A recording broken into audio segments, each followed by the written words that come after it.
So this is like a small video that I'm going to make to help you guys with the challenge question.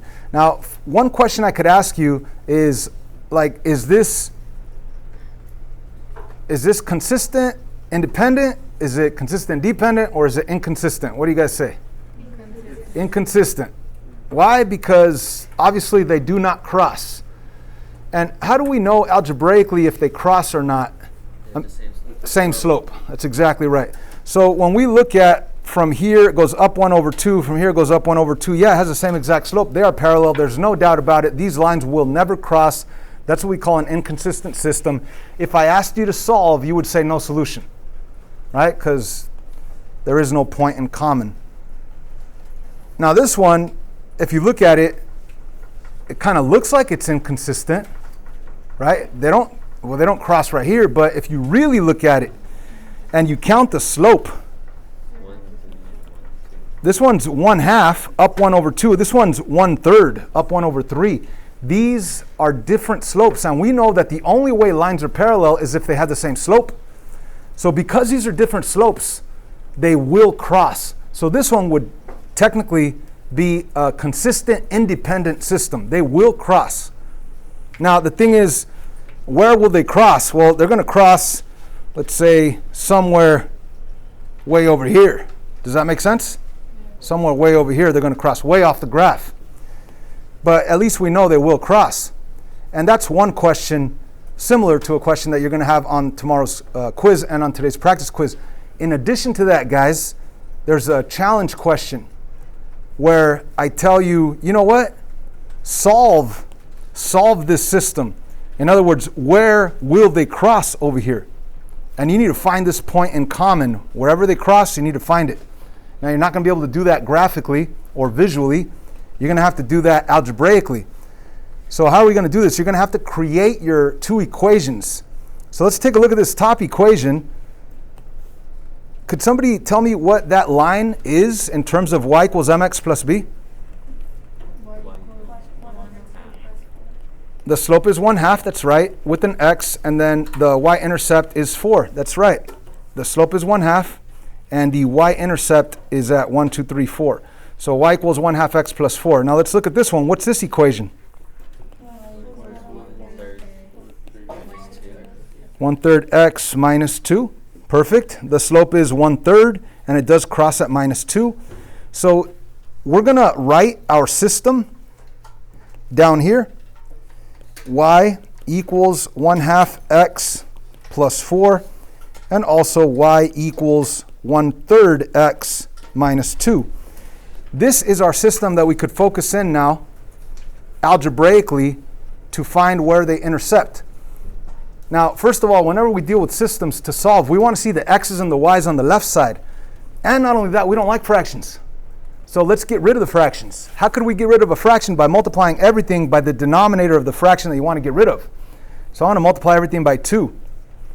This is going to be a 2y equals 1x plus 8. Okay? Now, in addition to that, actually, let me get rid of the other fraction as well. Let's get rid of this fraction by multiplying everything by 3, and that'll give me a 3y equals 1x minus 6. And I hope you are with me.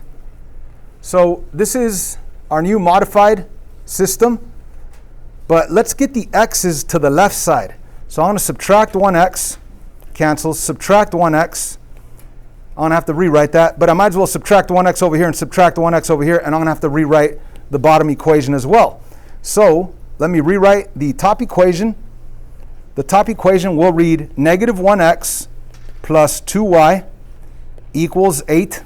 The bottom equation will read negative 1x plus 3y equals negative 6. Are you with me so far? Now we could think, do we want to cancel out x's or y's? What do you say? Cancel out x's? All we have to do to cancel out x's is multiply one of those by negative 1. That way it'll change all of the signs of that bottom equation. So the top equation, I'm going to leave it exactly the way it is. Let me rewrite it. 1x plus 2y equals 8. The bottom one, when I multiply everything by negative 1, it'll become a positive 1x, a negative 3y, and a positive 6. And now I am ready to combine and eliminate the x's. I will have a negative 1y left over, just negative y, equals 14. Divide both sides by negative 1, and you'll get your final answer, y equals negative 14. But remember, we want the coordinate, or the solution to a system, which is both the x value and the y value. Right now we just have the y value. So let's plug in this y value of negative 14 into any equation of the system. It could be the original slope-intercept form equations, or it could be this modified system that we got the x's and the y's on the left side.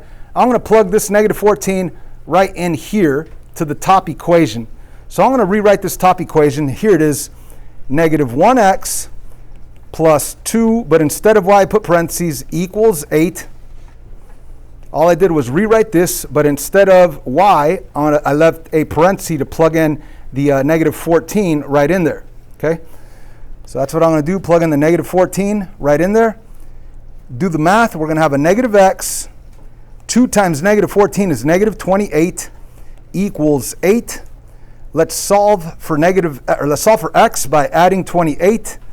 Adding 28, we will have negative x equals 36, which means x equals negative 36. So what is the solution to the above system?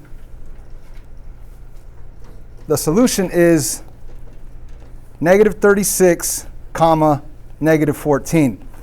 So where will these lines intersect? They're going to intersect way over here, and that location is negative 36, negative 14. Pretty crazy, right? That is a challenge question on